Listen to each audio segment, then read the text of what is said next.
Quien lucha en el acierto o en el error, quien se enamora del cambio social y se considera revolucionario, tiene que tener el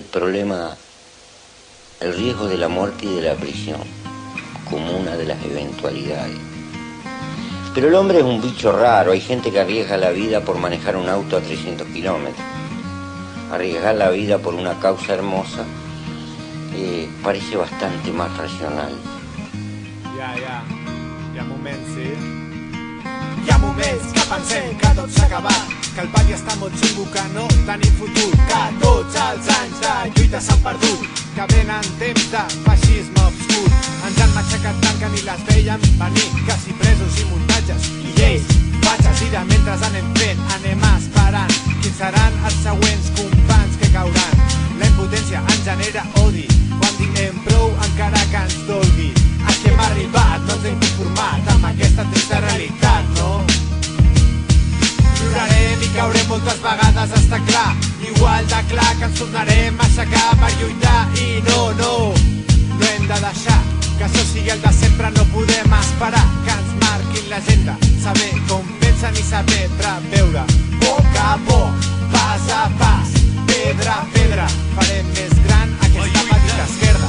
Farem més gran aquesta petita esquerda. Farem més gran aquesta petita esquerda. Sí, anem apareixent, teixir, crear la nostra autodefensa. Teixir, crear la nostra autodefensa. Teixir, crear la nostra autodefensa. Teixir i crear la nostra autodefensa. Pensar que tot està en continuar, estimar el que fas, endur la conseqüència de la coherència, superar la censura, trencar amb aquesta cosa mítica que és l'autocrítica. Cal ser hàbil, no és fàcil. Aquí col·lega i jo intentant-ho fer en classe, lliçons transmeses sobre una base, aixecar el moviment des dels barris, no des dels escenaris. Fa temps que no creiem en supermans, som militants buscant ser constants, amb idees i projectes entre mans, amb ganes de fer mal amb aquest odi visceral. Coordinació horitzontal, construir contrapoder, superar l'adolescència del moviment, donar temps al temps. Som conscients que hem d'aprendre dels errors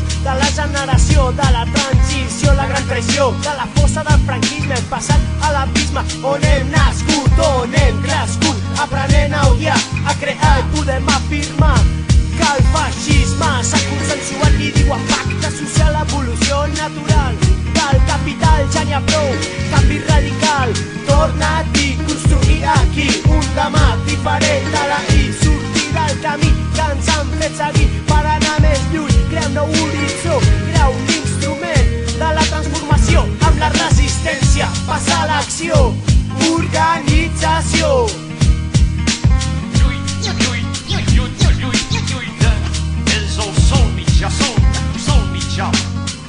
Yo no traicioné a un jovencito soñador.